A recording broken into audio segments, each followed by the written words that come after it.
warahmatullahi wabarakatuh. Waalaikumsalam. Innal hamdalillah nahmaduhu wa nasta'inuhu wa nastaghfiruhu wa na'udzu billahi min syururi anfusina wa min sayyiati a'malina may yahdihillahu fala mudilla lahu wa may yudlilhu fala hadiya lahu. Asyhadu an la ilaha illallah wahdahu la syarika lah wa asyhadu anna Muhammadan abduhu wa rasuluh. Amma ba'd. Yang kami hormati Bapak Widya Milza selaku Kepala Sekolah SMK Negeri 43 Jakarta. Yang kami hormati Ibu Titik Restiorini selaku Wakil Kepala Sekolah Bidang Sarana dan Prasarana. Yang kami hormati Bapak Ibu Guru yang sudah hadir di sini. Saya ingin sebutkan satu persatu ya, karena saya senang sekali nih melihat Bapak Ibu bisa berkumpul di sini. Ada Pak Andi, Pak Zainul, Pak Sajid, Bu Meli, Pak Asep, Bu Yana, Pak Jayani, ada Pak Didi, kemudian Putri, Bu Neneng, dan Pak Sardinya ngumpet gak kelihatan. Ada Pak Sardi dan Bu Indri. Terima kasih banyak atas kehadirannya. Semoga semuanya dalam hari ini dalam keadaan sehat walafiat. Marilah kita panjatkan puji dan syukur kehadirat Allah Subhanahu wa Ta'ala, karena berkat rahmat dan hidayahnya kita semua dapat berkumpul bersama-sama di ruangan kita tercinta dalam kegiatan diseminasi budaya positif.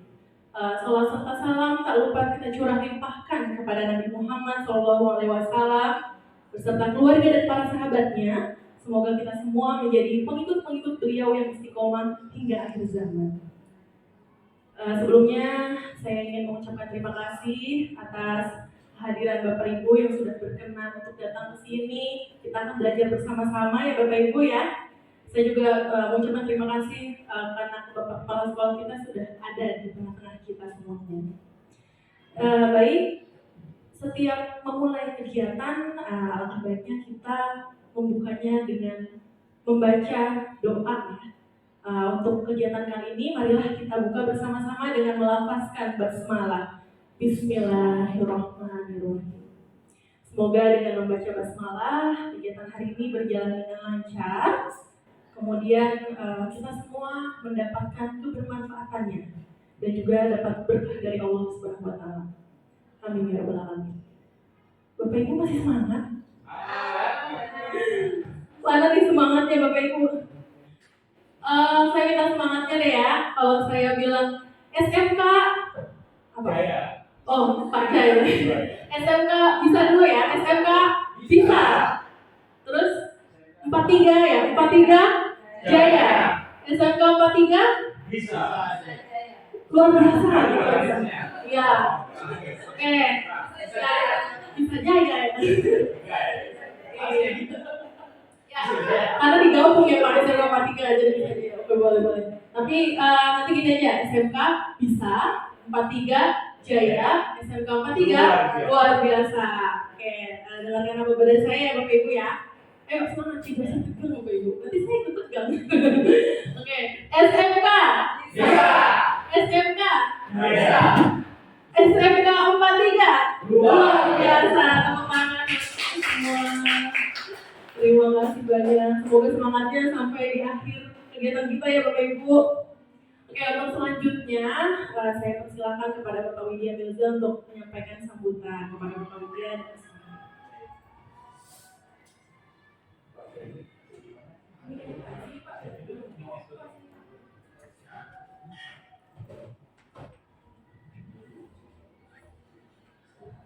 Baik, terima kasih.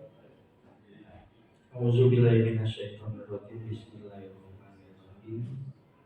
Alhamdulillahirabbil alamin wassalatu wassalamu ala asyrofil anbiya'i wal mursalin sayyidina wa maulana Muhammadin wa alihi washabihi ajmain.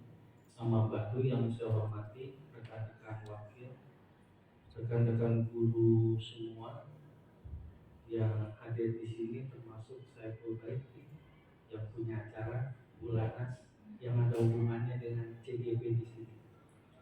Luar biasa ya. Mudah-mudahan di kegiatan ini kita semua dapat ilmunya, juga jadi amal ibadah buat kita semua. Ya, saya ucapkan terima kasih banyak kepada Bapak Widya yang sudah memberikan sambutan, memberikan dukungan dan motivasi untuk kita semua. Ya, Ya, semoga kita nih guru-guru SMK Negeri 43 mampu saling menggerakkan ya menuju SMK 43 yang lebih baik dan berkualitas tentunya ya Bapak Ibu ya. Ya baik, saya ingin menyampaikan terlebih dahulu untuk tujuan kegiatan kita pada hari ini, yaitu sudah tercantum di situ dan sudah juga tadi disinggung oleh Pak Widya ya. Nama kegiatan kita adalah diseminasi. Diseminasi ini maksudnya di sini ingin mengimbaskan atau menularkan atau juga menyebarkan pembelajaran tentang modul 1.4 tentang budaya positif yang saya pelajari di pendidikan calon guru penggerak angkatan 9 Bapak Ibu. Di sini bukan hanya karena tugas saya, kan memang ini adalah salah satu rangkaian tugas saya di pendidikan calon guru penggerak yang harus mengimbaskan ke teman-teman.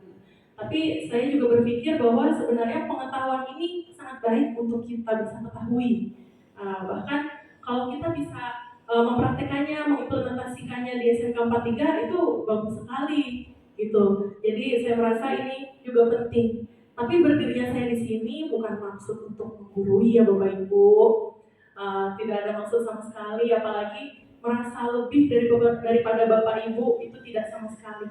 Nah di sini saya hanya ingin sharing, berbagi saja, karena saya yakin nih Bapak Ibu di sini adalah Bapak Ibu hebat, ya pastikan ya, Bapak Ibu hebat yang sebenarnya kita punya satu tujuan yang sama, yaitu kita ingin memberikan yang terbaik untuk murid-murid kita.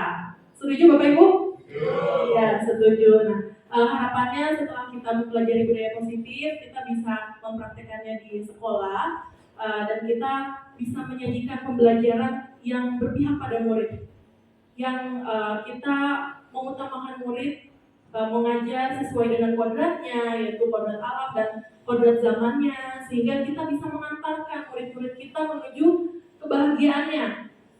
Kebahagiaan seperti apa? Ya pasti dia harus berkompeten, kemudian memiliki karakter sesuai profil pelajar Pancasila, dan bisa disesuaikan juga dengan visi sekolah kita gitu. Nah, kemudian supaya itu bisa berjalan dengan baik, maka dari itu saya mohon kita bisa bersama-sama melakukan kolaborasi, kita bersinergi, kita bekerja sama, saling sharing, saling bantu. Gimana Bapak Ibu, apakah bersedia dan siap melakukan hal tersebut? Ya. Kata budaya positif, apa yang terbesit dalam pikiran Bapak Ibu? Boleh dong memberikan pendapatnya gitu. Gimana Bu Yana? Datang ke sekolah. Datang ke sekolah Atau tepat waktu. karena jadi sorotan untuk anak-anak di sekolah. Ya, oke baik, bagus sekali. Bu Yana bagus sekali. Silakan dilanjutkan. Siapa lagi? Ya Pak Ajay boleh. Terus bersalaman-salaman. Bersalaman. Oh yang pagi-pagi kita ya Pak. 5S ya Pak. Betul. Lebaran dong ya Pak. Ya Bu Titi silakan. Perilaku-perilaku yang baik dalam setiap kegiatan ataupun dalam kehidupan di sekolah. Ya, perilaku baik ya jadi poin utama. Ya silakan. Bagus juga Bu Titi, saya setuju. Putri boleh. Ini nggak nyampe. Silakan Putri, bagaimana budaya positif itu seperti apa sih Bu Putri? Saling bertegur sapa. Tegur sapa. Ya. Itu dijadikan kebiasaan, akhirnya menjadi budaya positif di sekolah kita. Assalamualaikum, saling mendoakan satu sama lain. Masya Allah, tangan buat Putri ya. Ya, silakan selanjutnya. Kebiasaan yang baik yang ada di sekolah, terutama kita sebagai guru, sebagai pengajar harus menjadi contoh dulu ya. Karena dengan kita memberikan contoh kepada siswa, otomatis siswa mengikuti perilaku guru yang baik, seperti berpakaian yang rapi, lengkap. Itu aja sih pendapat dari saya.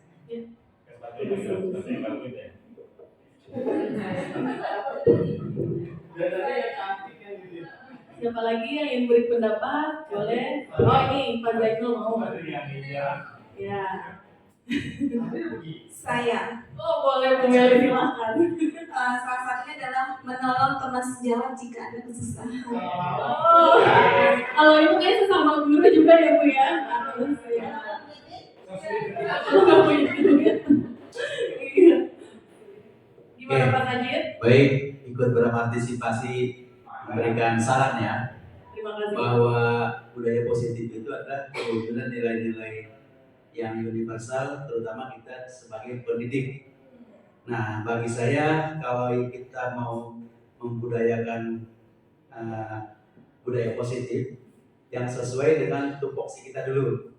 Kita ngajar, datang tadi tepat waktu, terus berpakaian yang rapi layaknya kita sebagai seorang pendidik.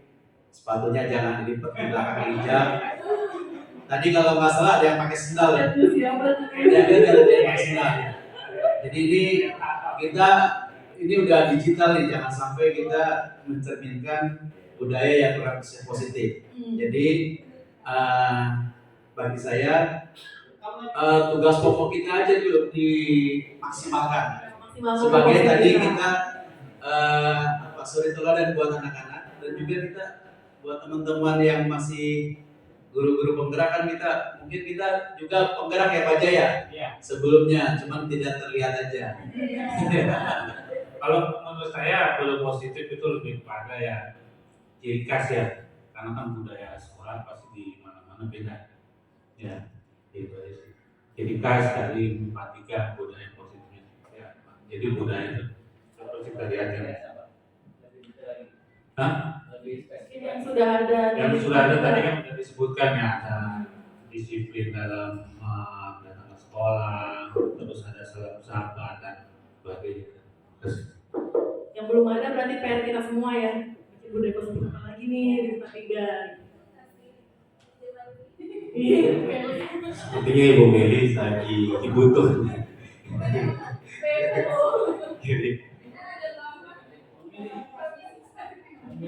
Jadi kalau boleh saya berpendapat, izin berpendapat, kalau budaya itu sebetulnya adalah hasil budidaya dan segala usaha ya, budidaya jadi budaya, jadi hasil cipta rasa dan karsa kita ya kan, yang menjadi kebiasaan kita untuk kebiasaan hal-hal baik atau positif yang ada di lingkungan kita, itu buat budaya. Jadi banyak baik cipta rasa karsa dan bentuknya apapun lah kalau saya. Itu sih dari saya, terima kasih. Assalamualaikum warahmatullahi wabarakatuh. Waalaikumsalam warahmatullahi wabarakatuh. Boleh Bu Dini Febri, boleh Barang-barang di bang guru.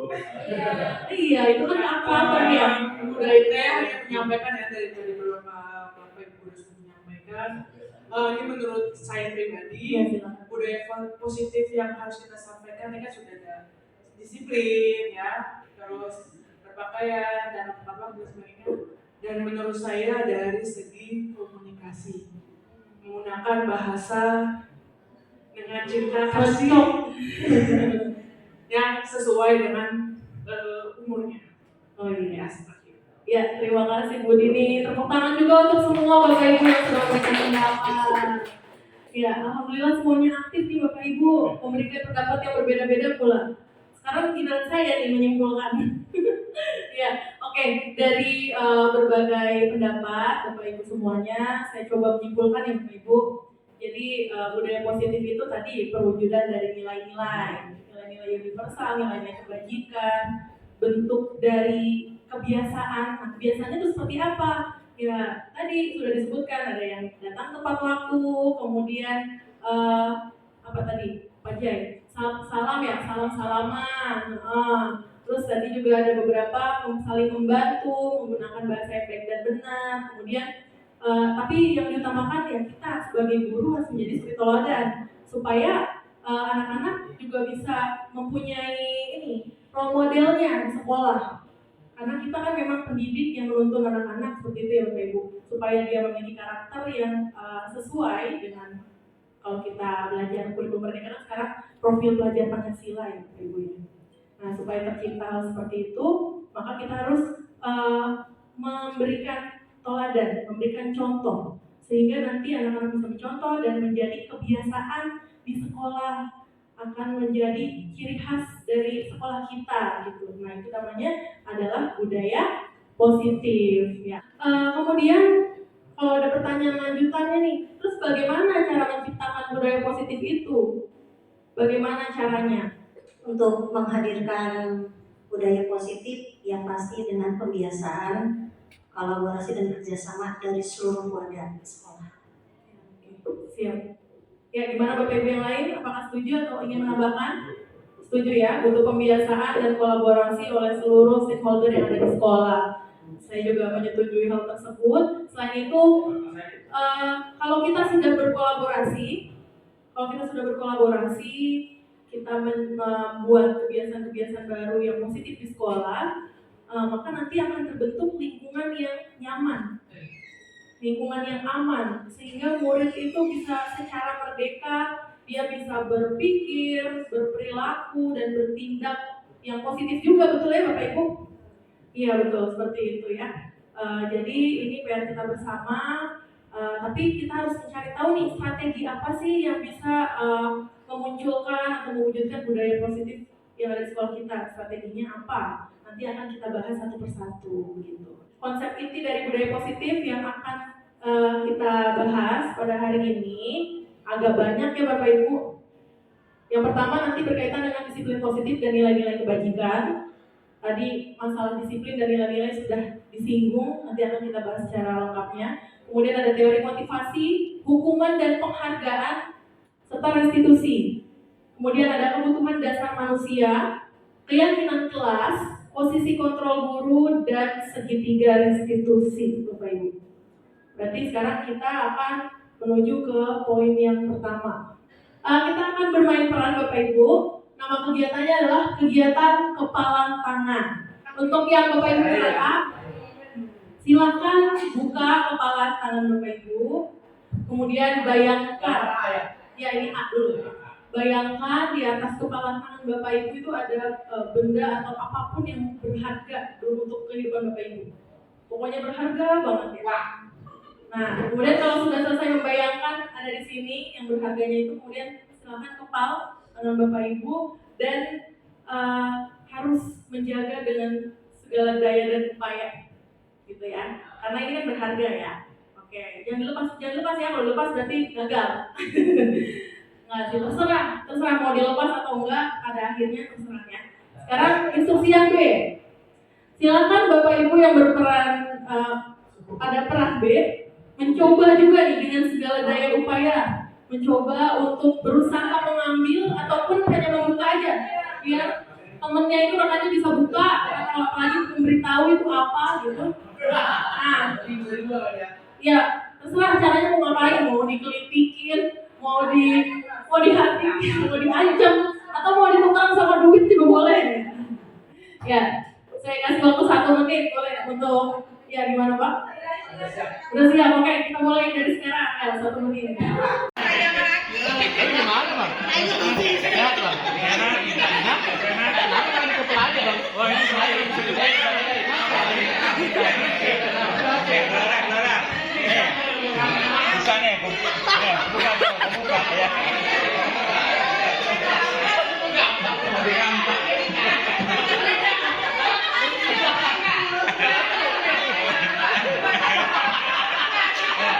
Kita udah selesai.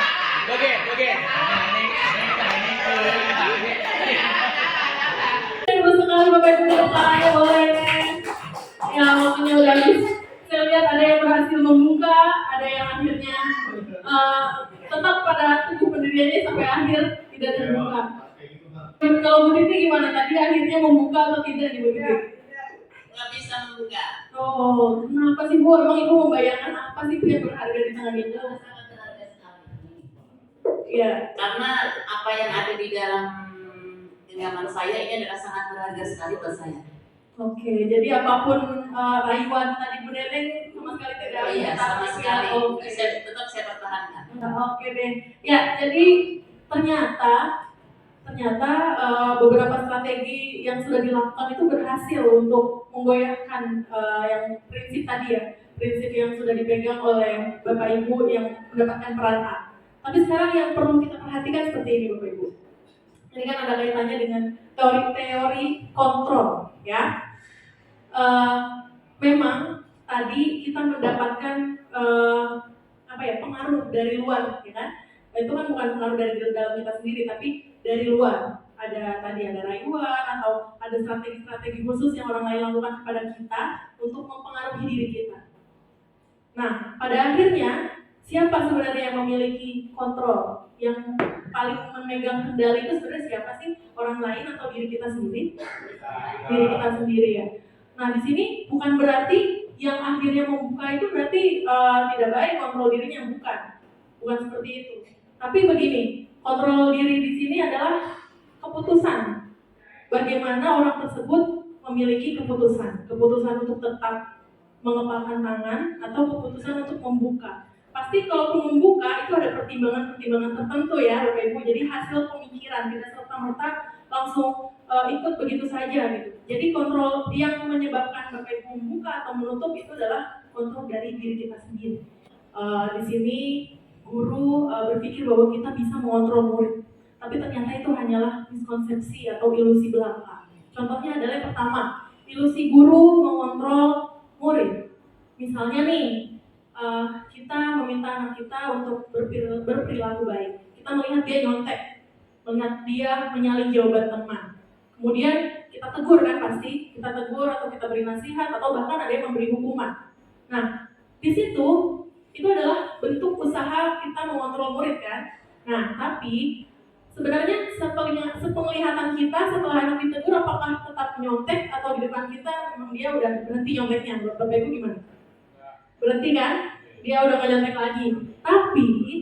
Tapi kita belum tahu nih kalau kita lengah apakah dia tetap masih dia apakah mengulang kembali atau dia sudah berubah jadi lebih baik, kan kita nggak tahu ya. Kenapa hal itu tersebut bisa terjadi? Itu karena kontrol yang diberikan adalah kontrol dari luar, ekstrinsik gitu, tidak kuat. Harusnya gimana biar kuat? Berasal dari kesadaran yang sendiri. Nyontek itu tidak baik. Nanti kalau saya nyontek, saya di depan sana nanti saya bakal jadi apa gitu. Jadi bukan serta-merta karena takut oleh guru. Seperti itu. Kemudian ada juga ilusi bahwa semua penguatan positif, efektif dan bermanfaat. Di sini ada kata penguatan positif. Itu biasanya bujukan atau rayuan. Biasanya guru juga untuk mengarahkan anak menjadi lebih baik, kadang kita memberikan bujukan atau rayuan. Tapi itu tidak selalu efektif. Misalnya anak tersebut malas, terus kita memberikan bujukan dan rayuannya, kita iming-imingin biasanya ya. Apakah itu akan efektif atau itu bisa berjangka panjang perubahannya? Mungkin tidak Bapak Ibu. Bisa jadi hanya pada saat itu aja. Ya. Atau bahkan anak itu melakukan hal baik karena ada rayuan dari kita. Tapi bisa jadi lama-kelamaan udah gak mempan sama rayuan Bularas, udah gak mempan sama bujukannya gitu kan. Atau bahkan kebalikannya, malah anak tersebut menjadi ketergantungan. Jadi kalau gak dibujuk, dia gak mau gitu, ya kan. Jadi ternyata itu tidak efektif. Kemudian ilusi bahwa kritik membuat orang merasa bersalah dapat menguatkan karakter. Kadang kalau kita melihat anak kita berbuat salah, kita memberikan kritik, kita memberikan nasihat-nasihat yang membuat dia merasa bersalah. Tapi ternyata itu malah membunuh karakternya. Itu sama saja kita mengantarkan anak menuju identitas gagal. Jadi dia belajarnya itu gini, dia menganggap dirinya itu adalah orang yang bersalah. Kemudian nanti akhirnya dia, ya kan sekarang kalau ada istilah, ada mental illness ya, kesehatan mental gitu. Anak sekarang kalau dikritik, kalau kita tegur, dipermalukan gitu ya, biasanya berdampaknya tidak baik. Bukannya dia berubah, malah yang ada menyimpan dendam.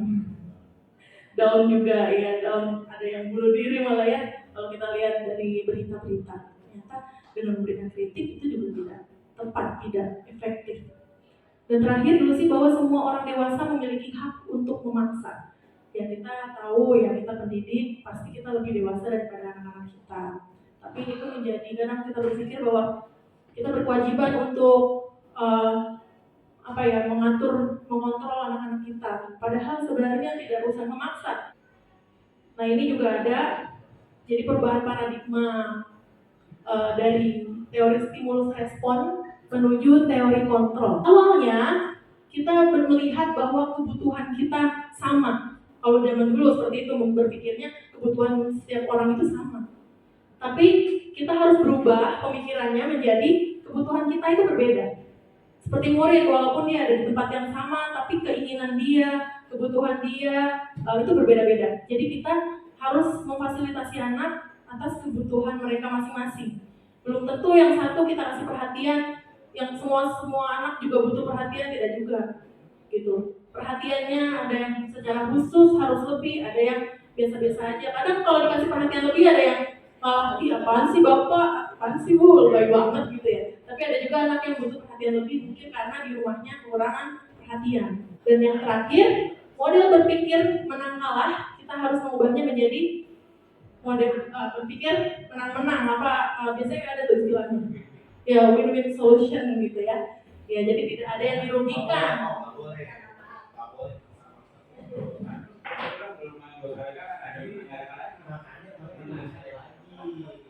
Menang harus menang semua. Ya, kita lanjut Bapak Ibu ya. Nah sekarang setelah kita membahas tentang teori kontrol, kita masuk pada disiplin positif.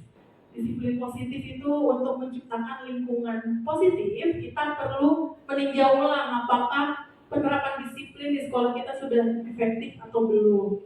Sebenarnya disiplin yang seperti apa? Nah ini, kalau dari pengertiannya, disiplin adalah sesuatu yang dilakukan seseorang kepada orang lain untuk mendapatkan kepatuhan. Nah, tapi menurut Ki Hajar Dewantara menyatakan bahwa untuk menciptakan murid yang merdeka, syarat utamanya adalah harus ada disiplin yang kuat.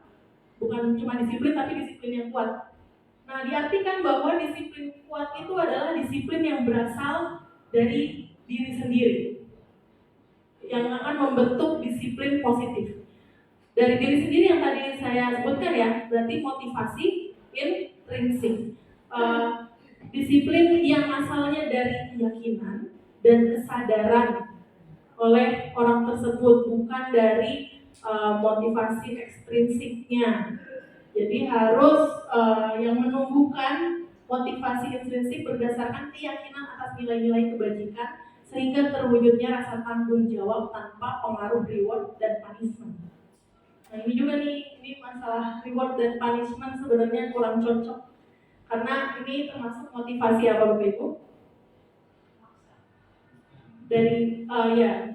Dari mana datangnya? Dari dalam diri atau dari luar? Tuh. Iya, jadi harusnya kan dari dalam diri sendiri ya. Ya ini, tadi sudah disebutkan ada nilai-nilai kebajikan universal. Artinya adalah nilai yang disepakati bersama, lepas dari suku bangsa, agama, bahasa, maupun latar belakang.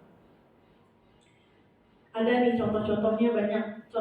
Contohnya ada beberapa saya cantumkan di sini. Yang sekarang sedang digadang-gadang adalah nilai-nilai ini, pelajar Pancasila ya. Profil pelajar Pancasila, ada beriman, bernalar kritis, kreatif. Yang pasti yang pertama beriman dan bertakwa kepada Tuhan Yang Maha Esa dan berakhlak mulia, berkebinekaan global dan bergotong royong. Ini adalah nilai-nilai yang harus tertanam pada diri anak-anak kita sehingga nanti memunculkan itu disiplin positif. Ada juga menurut IBO Primary Years Program, banyak nih sikap murid, kemudian ada juga nilai-nilai berdasarkan 9 pilar karakter Indonesian Heritage Foundation. Kemudian kita lanjut, semangat kan nih Bapak Ibu? Semangat. Bisa. Ayo lagi Bu. Saya. SMK 43. Kemudian kita akan belajar teori motivasi, hukuman dan penghargaan, serta restitusi. Nah ini tadi, kan ada dua ya, jenis teori itu teori. Motivasi ada ekstrinsik, ada intrinsik. Kita harus menganalisis nih. Di sini ada tiga. Ini ceritanya yang diwarnai adalah yang terbesit dalam pikiran anak-anak kita nih? Kalau misalnya dia berpikir, apakah yang akan terjadi nih jika saya tidak melakukannya? Saya melakukan sesuatu yang baik atau yang buruk nih? Kalau tidak melakukannya, terus ya, di sini ada lagi apa yang akan saya dapatkan nih jika saya tidak melakukannya? Berarti kan melakukan hal buruk ya? Iya nggak? Kemudian saya akan menjadi orang yang seperti apa jika saya melakukannya? Ceritanya ini pemikiran anak-anak kita nih. Setiap dia ada kepikiran mau melakukan hal yang buruk.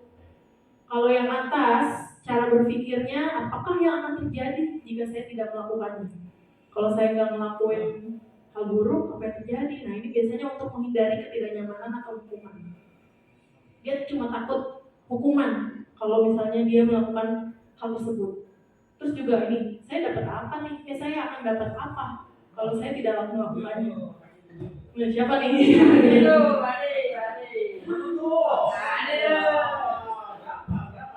Ada murid kita minta tolong.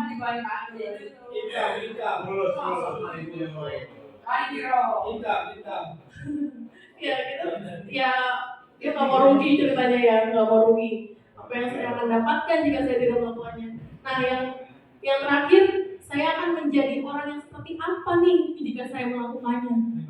Nah, bagus ini ya. Berarti kira-kira mana yang menjadi motivasi intrinsik nih dari tiga ini? Yang paling bawah betul. Ih, pinter-pinter.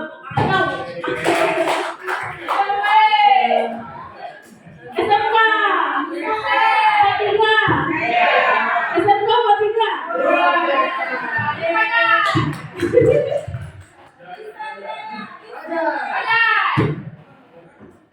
Oke, kita sekarang menuju hukuman, konsekuensi, dan restitusi.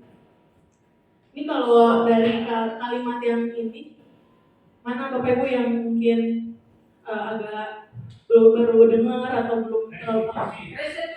Restitusi ya. Udah.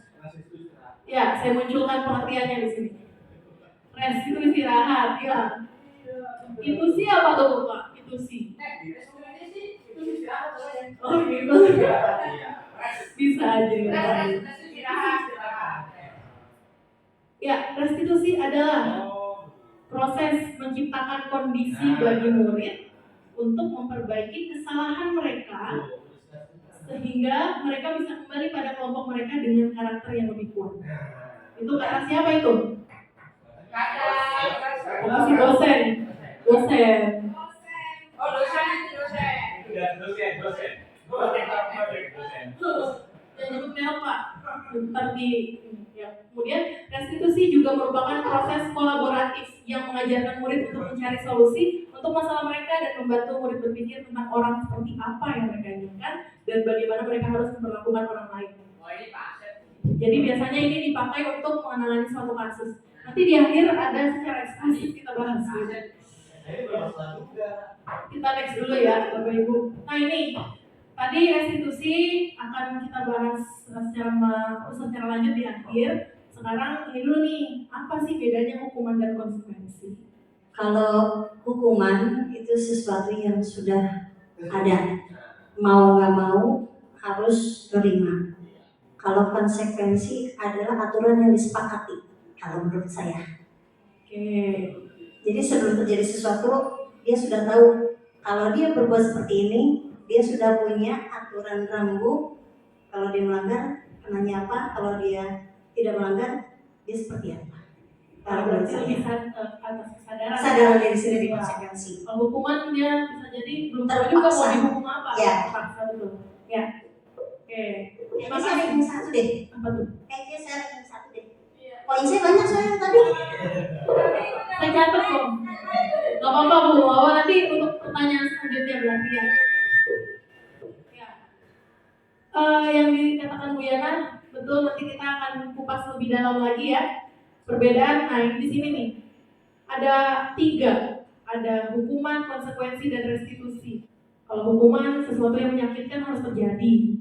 Gitu. Sedangkan konsekuensi, sesuatu harus terjadi. Maksudnya ya benar tadi, karena sudah sadar gitu kan. Dia dalam melakukan itu ya harus terjadi. Memang dia sudah secara sadar dan tahu harus melakukan apa ketika melakukan kesalahan tersebut. Tapi kalau hukuman biasanya kan karena sepihak, jadi dia ngerasanya terintimidasi. Iya. Kemudian kalau restitusi itu ada pilihan. Kalau hukuman mendorong anak untuk menyalahkan dirinya, ya karena memang dia dijudge salah, kemudian diberi hukuman. Tapi kalau konsekuensi ya mendorong kepatuhan dia, karena dia tahu dia melanggar, harus seperti apa, konsekuensinya seperti apa kalau kamu melanggar. Berarti dia kita arahkan untuk patuh. Nah, kemudian ada lagi hukuman konsep diri menjadi buruk, konsekuensi sudah baik, tapi kalau restitusi lebih kuat lagi. Kalau hukuman, karena takut dihukum, anak tersebut jadi belajar menyembunyikan kesalahan. Takut kan dia dihukum ya. Kalau konsekuensi, dia terdorong untuk taat peraturan. Tapi kalau restitusi, dia akan bisa memecahkan masalahnya. Nah, kalau hukuman juga dia mencoba mengontrol anak dengan penguatan negatif. Kalau konsekuensi penguatannya positif, kalau restitusi ini bahwa dia yang memegang kendali. Anak tersebut yang memegang kendali. Dampaknya apa Bapak Ibu? Kalau hukuman? Iya, apa? Marah, merasa bersalah. Terus hukuman juga tiba-tiba tidak diharapkan, sangat melukai. Nah ini juga nih yang perlu menjadi perhatian kita. Nah ini kalau hukuman guru yang bikin, kalau konsekuensi bareng-bareng kita ya. Sedangkan restitusi sama anaknya sendiri. Jadi kita mau kembalikan kepada anaknya.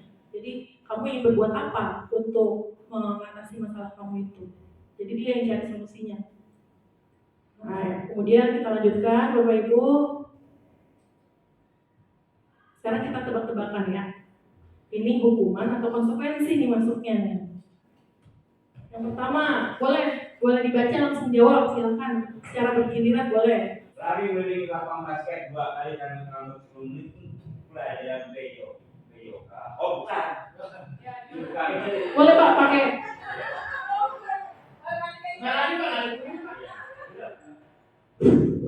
Oh bukan hukuman. Apa itu Pak? Anggap aja itu pemanasan. Oh, ya. Kalau menurut Pak Jai itu bukan hukuman, tapi konsekuensi ya. Pemanasan, ya. Menurut Bapak Ibu yang lain gimana? Setuju dengan pendapat Pak Jai? Ya, jadi tetap hukuman maksudnya gitu ya. Sudah sehat tuh. Hukuman yang menyakiti itu yang ya, oke. Oke, coba sekarang. Apa ini berarti kan Bapak Ibu punya pendapat masing-masing.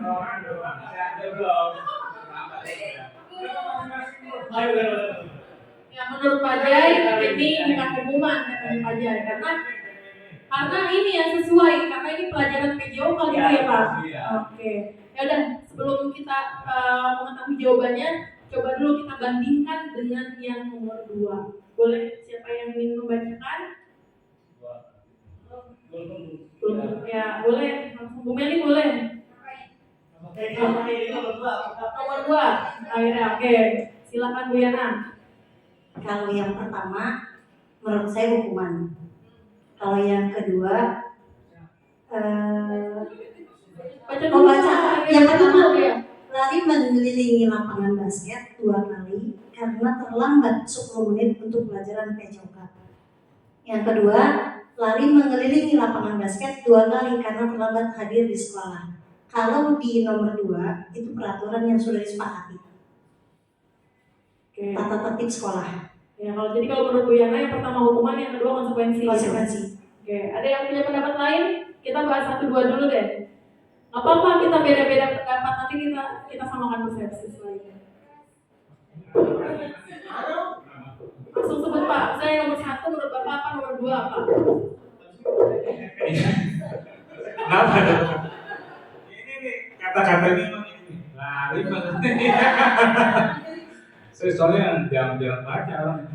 Lari mengelilingi lapangan basket 2 kali karena terlambat 10 menit untuk belajar PJOK. Kayaknya ini konsekuensi ya. Karena resiko sudah disepakati sama itu. Tapi mengelilingi lapangan basket 2 kali karena terlambat hari di sekolah ini hukuman. Kalau Ya. kembali, Coba tunjuk tangan. biar beda aja. Iya. Tunjuk tangan yang setuju sama Pak Zainul. Siapa? Yang setuju dengan jawaban Bu Yana. Bu Titi bagaimana Bu Titi? Bu Titi masih bingung. Oke, kita bahas ya Bapak Ibu nomor 1 dan 2. Ya, di sini hukuman itu kan hukuman dan konsekuensi gitu ya. Nomor 1, lari mengelilingi lapangan basket 2 kali karena terlambat 10 menit untuk pelajaran PJOK. Biasanya kalau di pelajaran PJOK dia sudah buat konsekuensi sebelumnya belum tuh? Kesepakatan ya. Kalau telat harus bagaimana gitu. Dan di sini yang diberikan adalah lari. Apakah sesuai dengan pelajarannya? Sesuai. Iya. Jadi yang benar nomor 1 itu lebih tepatnya apa? Konsekuensi. Nah, tapi sekarang kita lihat yang kedua nih. Lari mengelilingi lapangan basket 2 kali karena terlambat hadir di sekolah. Apakah anak yang terlambat itu cocok diberikan hukuman atau hukuman atau konsekuensi suruh lari lapangan? Buat Bapak Ibu gimana? Apakah cocok? Nggak cocok. Langsung masuk guru. Oh gitu. Udah ketinggalan pelajaran ya Pak ya? Hukum lagi, ketinggalan. Di sini anak suruh lari, dia telat. Padahal sebenarnya kita harus melakukan tadi restitusi. Kita tanya dulu alasan, kok kamu telat? Jangan-jangan dia sakit. Terus nyampe sekolah suruh lari apa enggak pingsan, ya kan? Iya, jadi kita tidak boleh serta-merta langsung memberikan hal seperti itu, apalagi tidak nyambung gitu. Tidak ada kaitannya dengan dia terlambat. Jadi masalah terlambat dengan dia harus lari kan nggak ada hubungannya ya. Nah, jadi itu lebih ke hukuman. Nah, kemudian yang ketiga nih, nomor 1 dan 2. Ya, nomor 2 jadinya itu ada hukuman. 1 konsekuensi, yang 2 adalah hukuman. Kemudian yang ketiga, membersihkan coretan yang dibuatnya di meja. Dia nyoret di meja terus disuruh bersihin. Iya, konsekuensi ya. Pinter nih. Yang ketiga, keempat nih, murid diminta untuk push up 15 kali karena tidak menggunakan dasi ke sekolah. Hukuman, nggak ada hubungannya. Nggak pakai dasi ya langsung push up. Memang kalau habis push up dasinya langsung ada. Ya. Kemudian menggantikan kertas tugas teman yang telah dicoret-coret.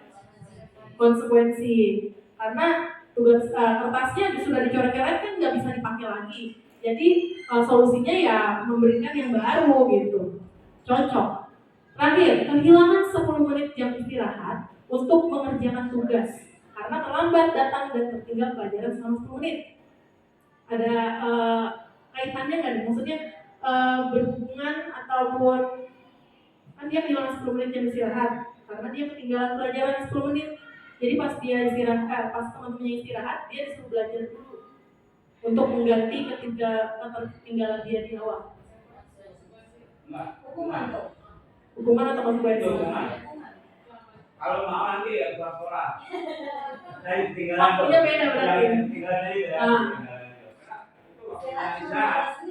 Kalau terjadi itu saya kata. Tapi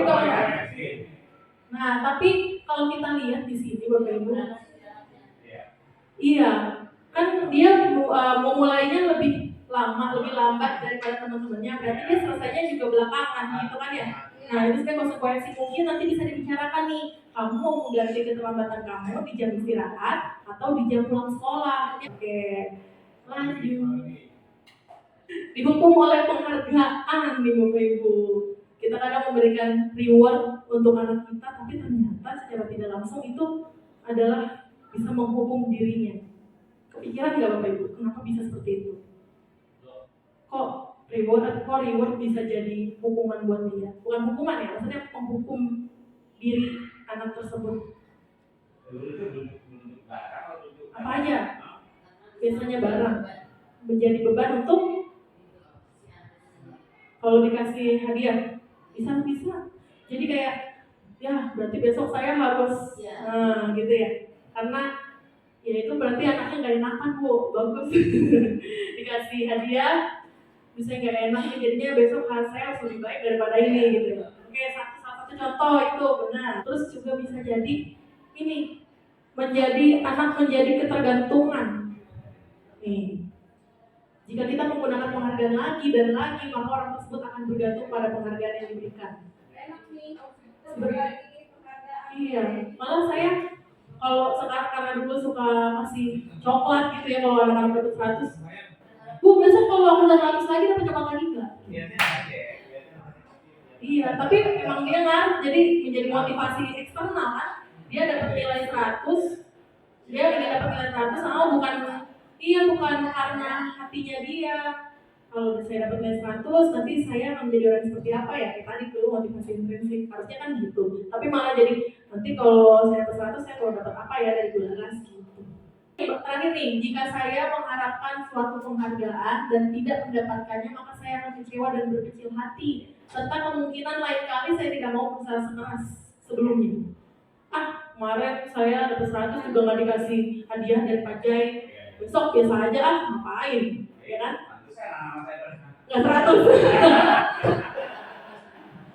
Nah sekarang kita masuk pada kebutuhan dasar manusia. Kita tahu bahwa setiap manusia pasti memiliki alasan atas segala tindakan yang dia lakukan.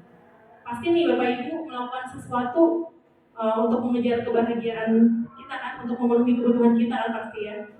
Nah, di sini kita harus juga tahu bahwa anak-anak juga memiliki kebutuhan. Apalagi misalnya kita melihat anak terlibat dalam sebuah kasus.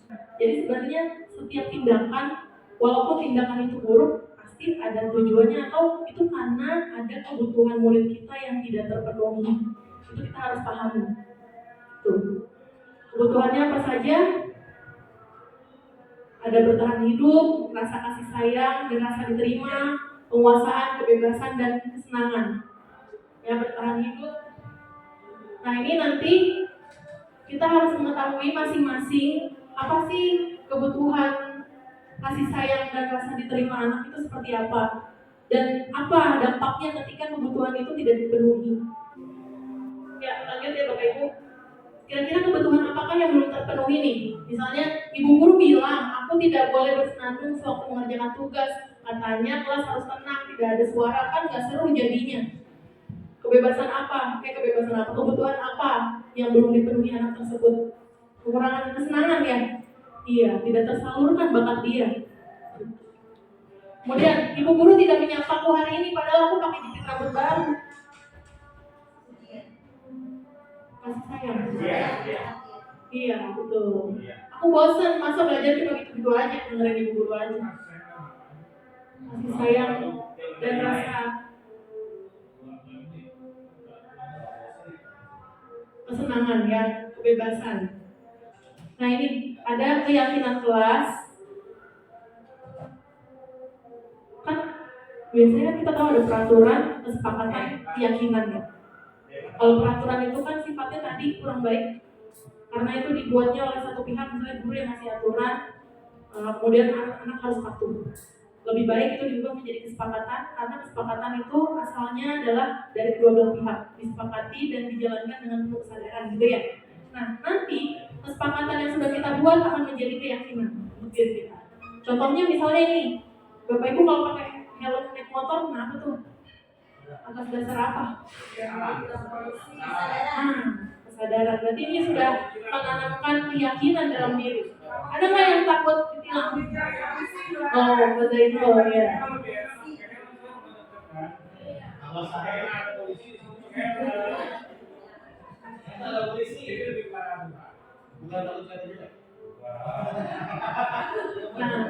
Nah itu.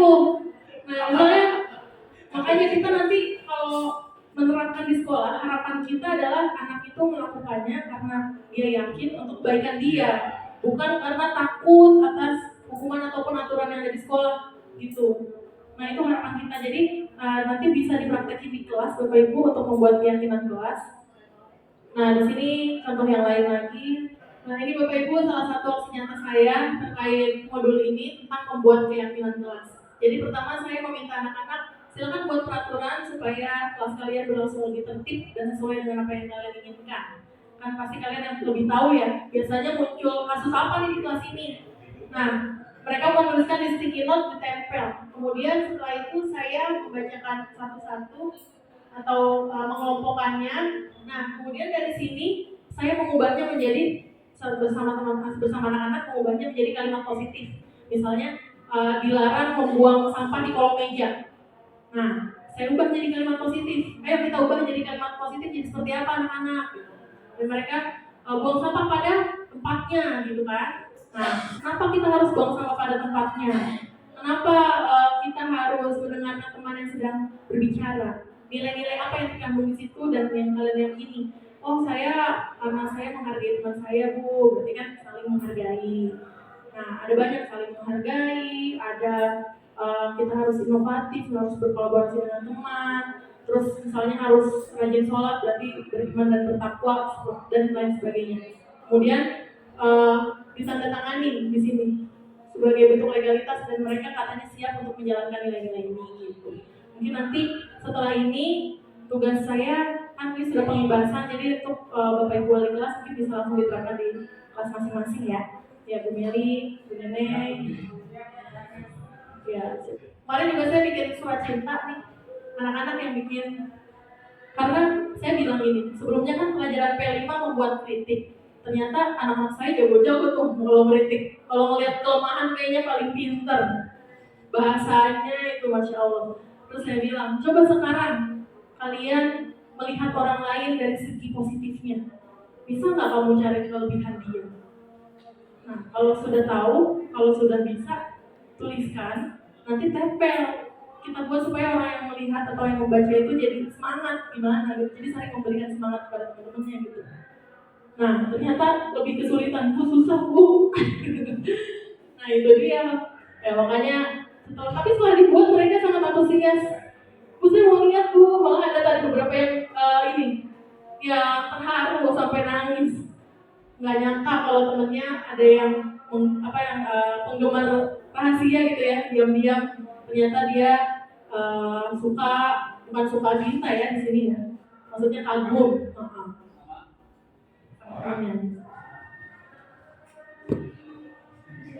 Oke, jadi kita berawal dari aturan kelas, kita ubah jadi kesepakatan, lalu menjadi keyakinan. Setelah diyakini oleh semua kelas, yang pasti akan membentuk lingkungan positif di sekolah kita. Jika sudah terbentuk lingkungan positif, maka budaya positif juga akan terwujud. Ya. Nah, posisi kontrol guru, ini ada videonya. Jam berapa ya? Biar nggak bosan daripada paparan terus. Jadi posisi kontrol guru ada 5. Penghukum, pembuat merasa bersalah, pemantau, teman, manajer. Nah, setelah lihat video ini, coba kita kira-kira selama ini kita berada di posisi mana ya sebagai guru gitu ya. Kan ini contoh-contohnya ada di sini.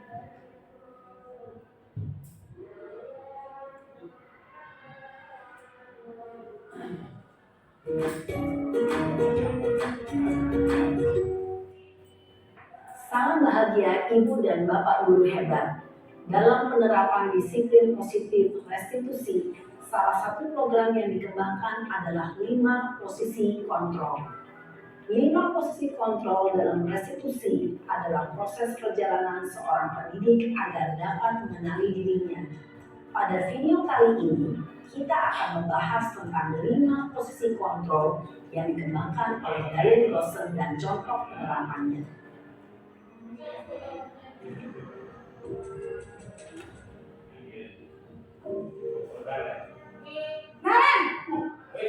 Ini posisi guru sebagai penghukum. Yang contoh pertama. Selalu terlambat. Kamu deh pasti terlambat. Maaf Bu, saya Apa coba? Alasan kamu apa lagi? Kapan sih kamu tidak terlambat? Malas sekali ya kamu jadi anak. saya Dasar pemalas. Gak kapok-kapok sih kamu. Sudah berapa kali terlambat? Sana, kamu keliling lapangan basket 2 kali. Kenapa saya harus keliling lapangan basket, Bu? Kenapa? Kamu melawan ibu? Berani-beraninya jawab sudah terlambat, masih berani jawab pula. Sekarang keliling lapangan basket 5 kali sekalian. Biar kapok. Cepat. Pergi sana ke lapangan basket. Posisi pemukul biasanya berbicara dengan nada tinggi, menghadir, menunjuk-nunjuk, menyakiti, dan menyindir. Hukuman bisa berupa fisik maupun psikis. Ibu dan bapak guru hebat. Dampak yang terjadi pada murid ketika guru berada pada posisi pemukul adalah murid cenderung akan memberontak, bahkan menyimpan dendam.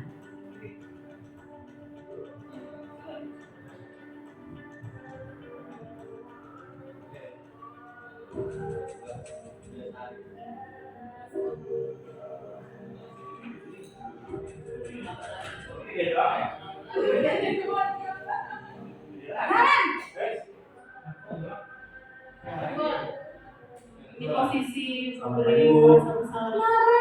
Naren, kamu kenapa terlambat lagi, nak?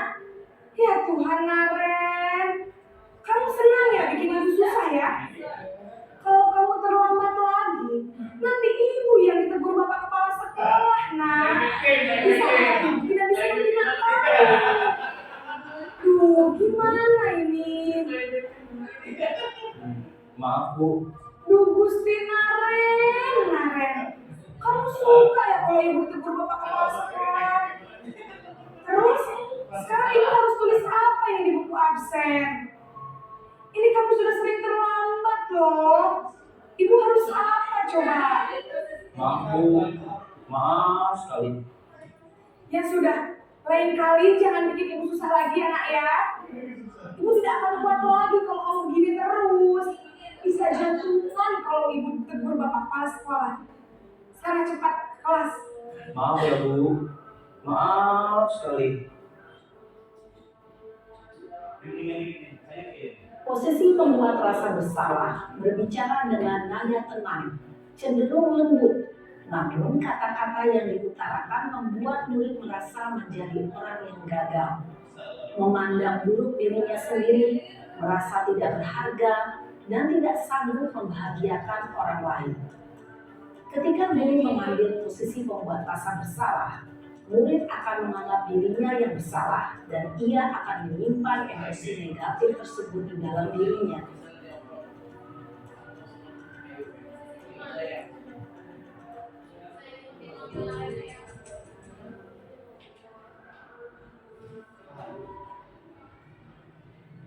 Selamat pagi, Bu. Yang ini posisi teman ya, sudah jam berapa ini, nak? Terlambat lagi ya, sayang. Iya, Bu. Habis ibu saya lupa bangunkan saya, Bu. Kamu malah menyalahkan ibu kamu. Kamu bukannya anak yang larinya paling kencang. Kok terlambat sih? Iya, Bu. Saya memang terlambat bangun tadi. Jadi biarpun saya lari kencang, tetap gak kekejar, Bu. Ya sudah sana. Nanti lain kali larinya lebih kencang lagi ya. Biar gak terlambat lagi. Bikin seneng ibu. Demi ibu. Bisa kan? Bisa lah, Bu. Ya sudah sana masuk kelas. Ibu beresin urusan absen kamu. Kamu ini ada-ada saja. Dalam posisi teman, guru berbicara dengan nada suara ramah, akrab, cenderung bersenda gurau untuk menjaga suasana tetap santai. Murid akan merasa senang, aman, dan akrab dengan guru. Identitas yang tercipta adalah identitas sukses atau berhasil. Namun, perlu diingat, karena ini masih dorongan eksternal, maka ada faktor ketergantungan dari murid kepada orang tertentu. Di sini, guru absennya, sehingga di lain waktu, murid bisa berperilaku baik, namun hanya kepada orang-orang tertentu saja.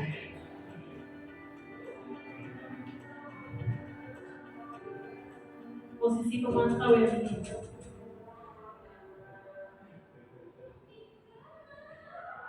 Bu. Naren, apa peraturan sekolah kita tentang tentang jam berapa kita harus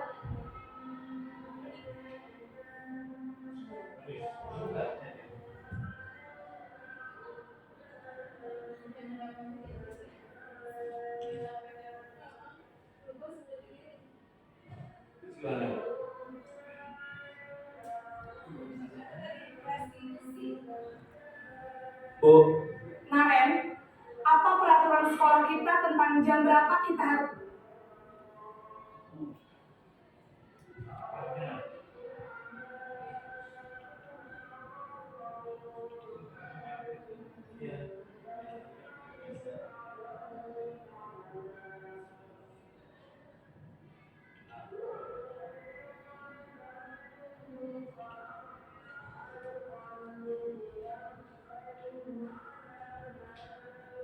Dari 3 yang sudah ditampilkan, kira-kira Bapak Ibu yang mana? Iya.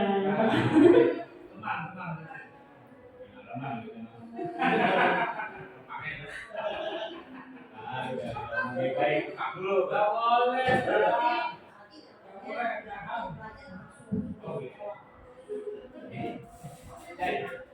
Baru kita beresin.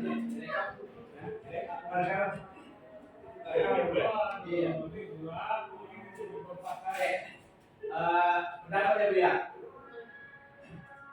Kalau dari saya,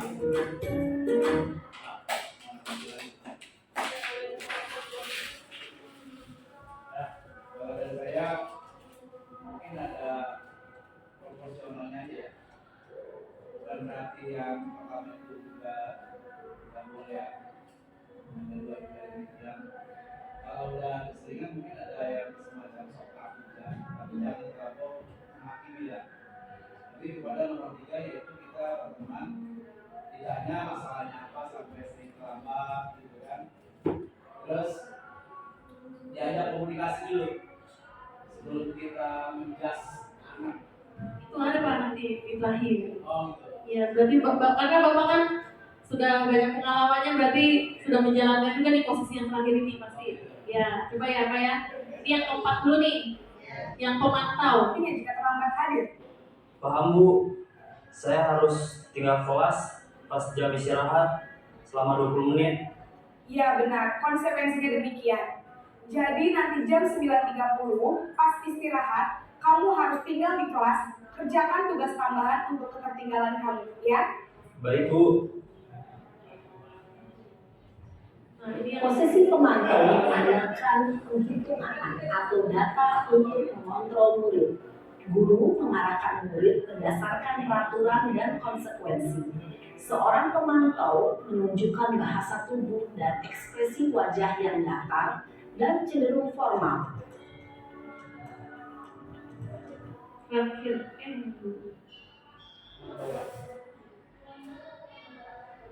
Yang terakhir itu nanti adalah posisi manajer. Pertanyaan-pertanyaan bermakna. Kamu tingkatkan. Manajer bukan, lagi manajer nih. Terakhir manajer.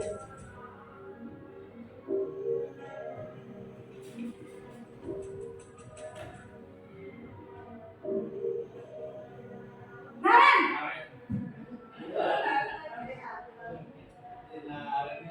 Selamat pagi Bu. Selamat pagi Naren. Maaf Bu, saya terlambat. Iya, sekolah masuknya jam 7, sekarang sudah jam 7.20. Jadi sekarang bagaimana ini Naren? Maaf Bu, saya lupa setel alarm saya semalam. Baiklah, menurut kamu, keyakinan sekolah yang mana yang perlu kamu tingkatkan?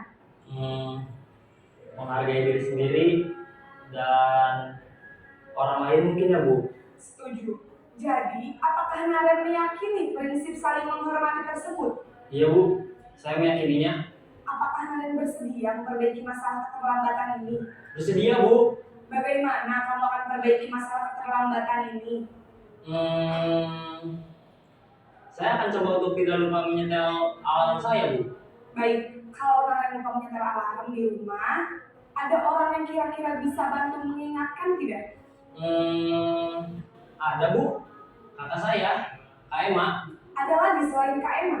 Selain Kak Emma, ada ibu saya. Baik, jadi yang mengingatkan Naren adalah Kak Emma dan ibu kalian. Kira-kira akan mulai start alarm kapan nih Naren? Setelah pulang sekolah, akan segera saya lakukan. Baik, jadi Naren akan setel alarm untuk bangun besok pagi dan akan diingatkan oleh kakak dan ibunda Naren ya.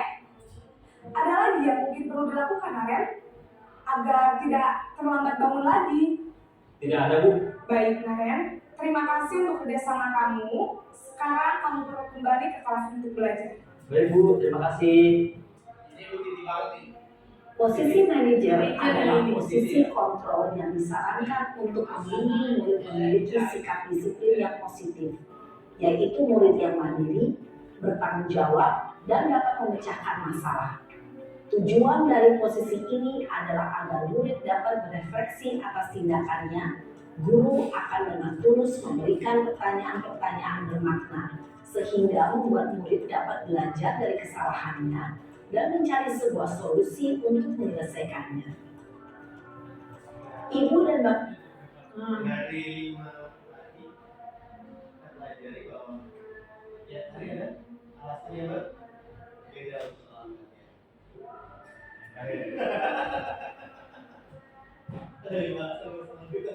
Oke, jadi dari video yang sudah kita tonton ada 5 posisi guru dan yang direkomendasikan adalah posisi apa Bapak Ibu? Manajer. Memang anak itu harus diajak berdiskusi. Yang pasti nanti ada di akhir setelah ini ada tiga tahapan melakukan restitusi, yaitu seorang manajer dalam melaksanakan maksudnya kan manajer tadi kan menangani sebuah kasus ya, anak-anak tersebut kan punya masalah. Nah itu menggunakan tahapan segitiga restitusi. Kalau yang teman tadi kurang ya? Iya, karena masih ada motivasi eksternal, dia jadi tergantungan sama guru tersebut. Karena kan guru tersebut tadi membantu ya, yaudah nanti urusan absen biar ibu lah gitu. Tapi kamu jangan lupa ya, tetap bahagian ibu ya, gitu. Bikin ibu senang ya. Jadi dia melakukan sesuatu buat bikin guru itu senang, supaya guru itu bisa bantu dia gitu. Itu siapa yang gitu ya?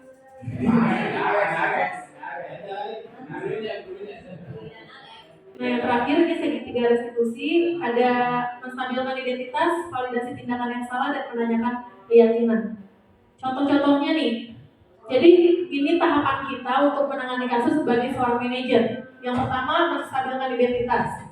Kita bisa bilang ke anak-anak, misalnya kan anak itu pasti mengakui kesalahan ya, terus kita akan bisa bilang begini, ya setiap orang pasti memang pernah melakukan kesalahan.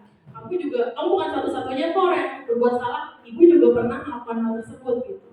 Nah, setelah itu kan pasti dia lebih tenang ya. Yang pertama pasti tenang dulu. Kemudian kita melakukan validasi tindakan yang salah. Kita gali apa alasan dia. Tentu dalam melakukan hal tersebut pasti kamu punya alasannya dong. Memang kamu melakukan itu karena apa?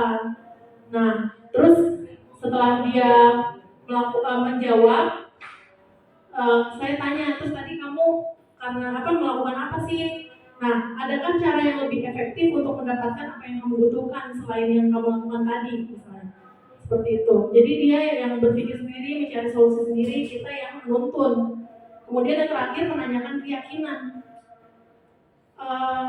Berarti kesalahan kamu itu melanggar keyakinan kita yang apa? Kan di kelas pasti sudah punya keyakinan diri gitu. Berarti saya kurang disiplin Bu, saya tidak disiplin. Kan dia sudah meyakini bahwa dia tidak menjalankan nilai-nilai kewajiban. Terus kalau seperti itu bagaimana cara mengatasinya? Seperti tadi gurunya nanya kemarin kan, akhirnya Naren bilang mau pasang alarm. Jadi solusinya juga berasal dari dia sendiri. Saya juga sudah melaksanakan praktek segitiga restitusi di kelas 11 MPLB. Jadi ceritanya Alila HP-nya saya mengambil masalah yang ada di kelas itu sendiri karena saya pernah lihat sendiri memang Alila marah-marah karena HP-nya diumpetin. Tapi karena dia teledor gitu.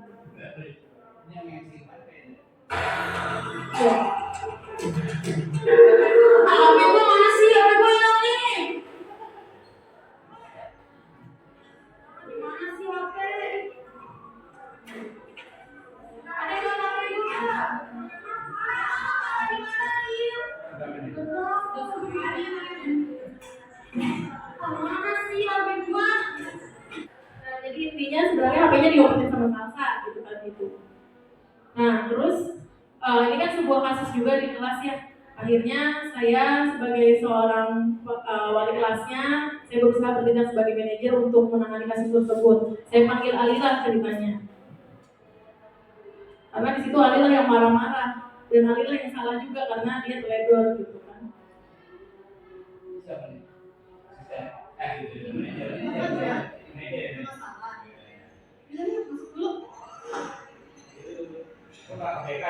Kenapa gitu?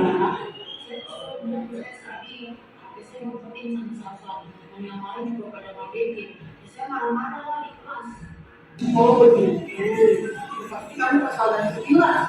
Itu juga kalau ada temen itu yang Kristen dan nggak itu, lo kan melakukan sama. Lalu kamu tadi melakukan apa? Tadi saya masih marah sama dorong Salsa Bu, tapi Salsanya nggak sampai jatuh sih Bu. Oh begitu. Pasti kamu melakukan hal tersebut karena ada alasan tertentu kan? Ya Bu, Salsa udah terlalu sering ngepatin HP saya jadi kesel banget. Yang lain bisa. Itu adalah bentuk penghinaan dari diri kamu. Itu kamu nggak bertindak lebih dari itu, yang lebih jaga dari itu maksudnya. Ya Bu, tadi saya masih sedikit sabar sama Salsa, Salsanya nggak sampai luka Bu. Bagaimanapun kan dibeli teman saya ya Bu. Ya, untungnya kamu masih mengingat kalau Salsa itu teman kamu. Dan juga kamu masih lebih sabar. Mungkin Salsa punya alasan kali kenapa dia sering menghina kamu. Sebenarnya salah saya juga sih Bu, saya tuh kalau naruh HP sering tidur, makanya teman-teman saya sering ngepatin HP saya Bu. Nah, kan, dia juga punya alasan. Syukurlah kalau kamu menyadarinya.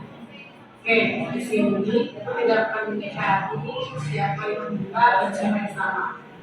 Tapi kita di sini akan bersama-sama cari solusinya untuk memperbaiki situasi ini. Baik Bu, Alila, apa kamu ingat keyakinan plastik? saya ingat Bu. Apakah tindakan kamu sudah sesuai dengan keyakinan dan prinsip kamu? Tidak Bu, sebenarnya saya juga capek juga dari sekarang. Saya pengen berubah sih Bu. Jadi kira-kira keyakinan atau prinsip kamu yang mana nih yang belum sesuai? Keyakinan menghargai diri sendiri dan orang lain Bu. Kebiasaan dari saya mencerminkan bahwa saya tidak menghargai barang yang saya miliki. Saya tidak menghargai teman-teman saya. Ternyata mereka itu peduli Bu dengan saya. Mungkin kalau tadi Salsa mau membeli HP saya, tapi saya sudah hilang Bu. Nah, jadi sekarang apa yang harus kamu lakukan? Saya akan menghargai diri saya Bu dengan cara lebih menjaga barang-barang yang saya miliki, dan saya akan lebih menghargai teman-teman saya Bu. Satu lagi, ada lagi keyakinan kita yang sudah kita sepakati ketika kita sedang marah, bukan? Kalau sedang marah, saya harus lebih sabar dan mengambil jeda waktu Bu untuk berpikir terlebih dahulu. Kira-kira Saatnya istirahat. It's time to have a break. Saya akan berusaha menjadi orang yang bertanggung jawab dan menghargai orang lain Bu. Nah, kalau begitu, ayo kita mulai sekarang, mulai mengembangkan keyakinan kita. Seperti itulah kira-kira ya Bapak Ibu untuk praktek segitiga restitusi sebagai posisi manajer. Semoga kita bisa melaksanakannya itu dalam kehidupan sehari-hari, dalam menangani kasus tertentu ya, yang pasti. Nah, ya jadi untuk materi segitiga restitusi itu adalah materi penutup kita tentang budaya positif. Tadi ada beberapa kegiatan yang sudah saya lakukan dan setelah ini mungkin saya akan mengajak Bapak Ibu untuk membuat keyakinan kelas, khususnya untuk wali kelas. Mungkin untuk kalau kesepakatan kelas bisa juga, tapi biasanya kesepakatan kelas itu kan tergantung guru masing-masing. Biasanya dilakukan sebelum mulai belajar. Jadi kita tidak berkata aturan belajar sama ibu hari ini kalian harus begini-begini ya, jangan seperti itu. Sekarang kita membuatnya kesepakatan kelas. Misalnya Bu Titi sebelum mengajar PKN buat kesepakatan dulu sama anak-anak dan berlaku di hari itu. Kemudian kalau keyakinan kelas kan lebih ke kelas, kondisi kelasnya ya, jadi mungkin nanti dengan wali kelas. Kemudian yang ketiga, yang tadi surat cita motivasi itu juga bisa dilakukan. Misalnya pas masuk kelas anak-anaknya pada nggak semangat nih, coba biar anak-anak belajar untuk memberikan apresiasi terhadap orang lain dan memberikan kebahagiaan juga untuk orang lain, untuk teman-temannya, gitu. Tidak hanya bisa mengkritik saja. Dan yang terakhir tadi ada segitiga restitusi, posisi sebagai seorang manajer, tidak hanya tugas dari tadi kan tuh nggak ke ruang BK gitu ya. Nah tidak selalu itu tugas guru BK. Kasihan kalau guru BK semuanya harus menangani semua kasus. Kadang-kadang kan anak ketemunya wali kelas ataupun guru mapelnya gitu ya. Jadi alangkah baiknya kalau kita mencoba untuk melakukan tahapan segitiga restitusi tadi, supaya anak-anak juga bisa belajar untuk mencari solusi dari permasalahan yang dia hadapi, sehingga kedepannya dia lebih secara sadar untuk melakukan perubahan menjadi lebih baik lagi gitu. Bukan karena motivasi eksternal, jadi harus dari dalam dirinya sendiri. Seperti itu Bapak Ibu, paparan dari saya terkait dengan modul 1.4 budaya positif. Banyak sekali dan terima kasih Bapak Ibu masih bersama dengan saya sampai di akhir. Semoga apa yang sudah kita pelajari bersama dapat memberikan manfaat untuk kita semua dan segera mungkin kita juga bisa mengimplementasikannya. Ya, terima kasih. Mohon maaf jika masih banyak kekurangan. Saya masih belajar juga, ya Bapak Ibu. Kita yang penting mau sama-sama untuk berkolaborasi. Ya, akhirul kata, billahi taufiq wal hidayah. Wassalamualaikum warahmatullahi wabarakatuh. Terima kasih Bapak Ibu. Assalamualaikum warahmatullahi wabarakatuh. Saya Dini Febriani, guru mata pelajaran Bahasa Indonesia sekaligus wali kelas 12 TKJ di SMK Negeri 43 Jakarta. Saya telah mengikuti kegiatan diseminasi dengan tema budaya positif yang telah dipaparkan oleh Ibu Zen Suryalasati. Saya merasa senang dan tercerahkan karena mendapatkan ilmu dan pengetahuan seperti disiplin positif, kebutuhan dasar manusia, posisi kontrol guru, dan segitiga restitusi. Setelah ini saya akan berlatih untuk menjadi posisi manajer dalam menangani kasus dan akan membuat keyakinan kelas dengan murid-murid perwalian saya. Terima kasih. Wassalamualaikum warahmatullahi wabarakatuh. Assalamualaikum warahmatullahi wabarakatuh. Waalaikumsalam warahmatullahi wabarakatuh. Selamat pagi anak-anak. Pagi Bu. Kemudian beli cabai. Pulangnya ketemu Bu Ani. Anak-anak kelas 11 MPLB. Gimana kabarnya hari ini? Alhamdulillah luar biasa. Saya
dalam gitu ya. Kan keyakinan, kalau keyakinan berarti identiknya dengan apa sih?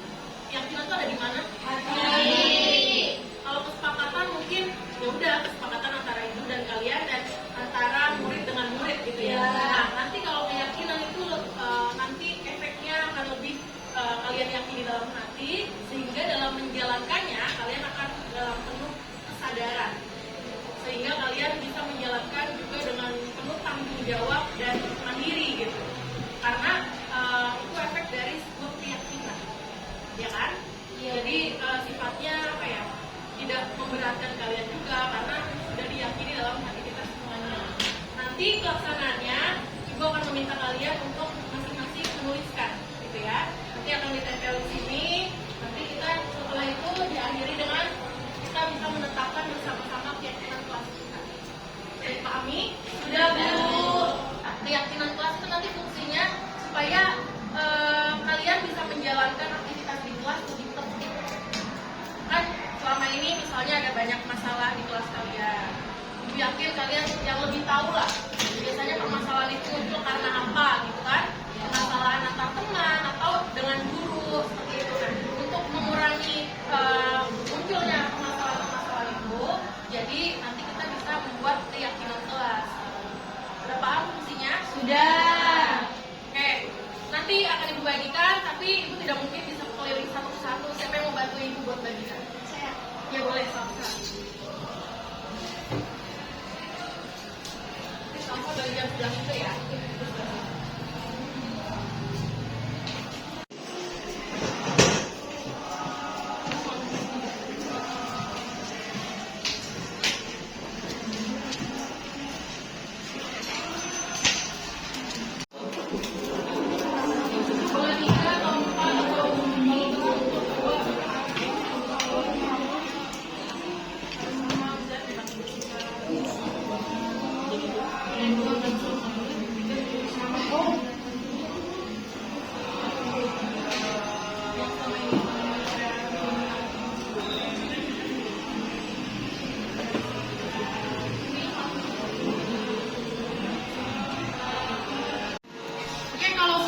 Boleh langsung ditempelkan di papan tulis sebelah tengah sini ya.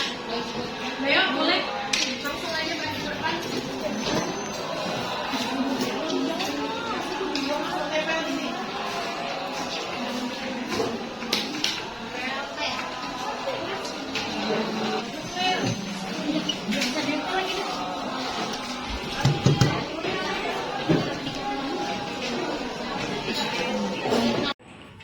Ya, anak-anak, setelah ini kita akan mengelompokkan dan membuatnya menjadi kalimat positif. Ya, di sini ada contoh nih. Dilarang datang telat. Setuju? Setuju.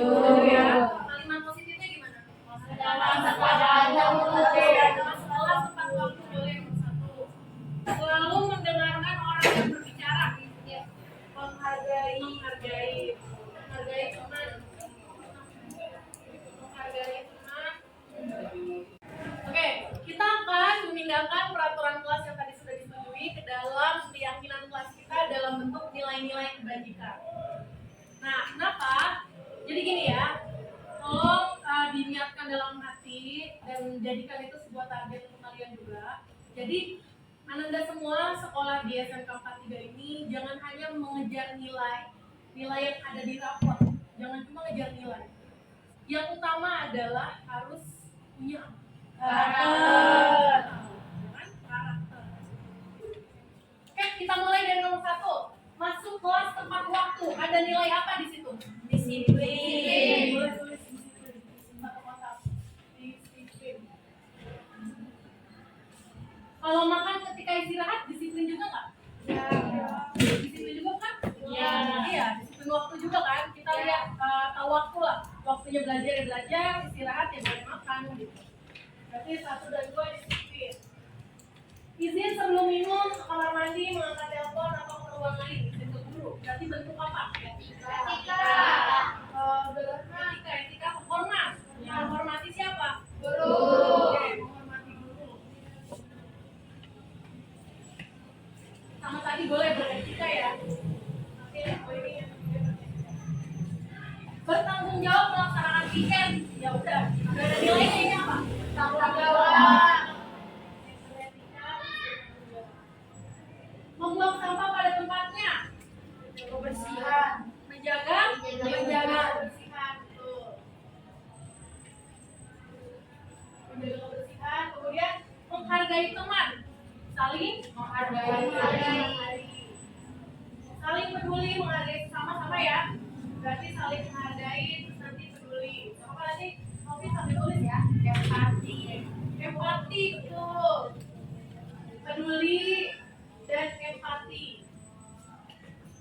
Nah, terus di sini saling menghargai. Ada lagi tertib saat pelajaran berlangsung. Tertib ya, tertib dan teratur. Bisa nih, tertib dan teratur. Menjaga barang pribadi dan mengembalikan barang orang lain. Jujur, benar. Jujur. Ini inisiatif juga sudah menjadikan nilai kebajikan. Kemudian mendengarkan guru yang sedang menjelaskan. Menghargai. Kemudian terakhir adil ya. Oke, nanti ini setelah dituliskan sebagai bentuk legalitas dan bukti kalau kalian semua menyetujui, bagusnya diapain ya? Iya betul. Tapi semua tanda tangan ya. Tanda tangan kalian menunjukkan bahwa kalau kalian setuju dan siap menaati, menjalankan dan meyakini di dalam hati. Bisa.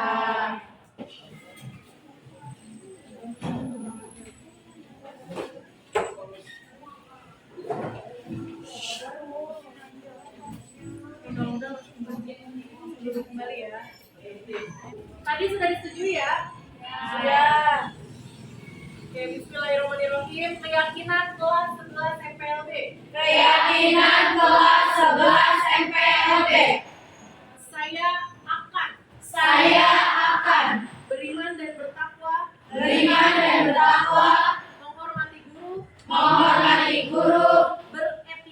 Beretika. Peduli dan empati. Saling menghargai. Bertanggung jawab.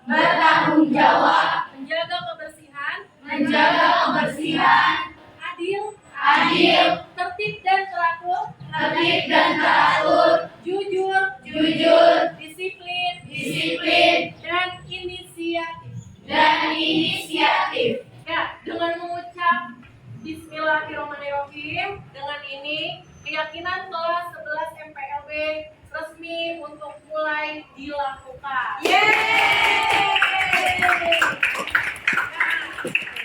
Untuk semuanya, Ibu ucapkan terima kasih.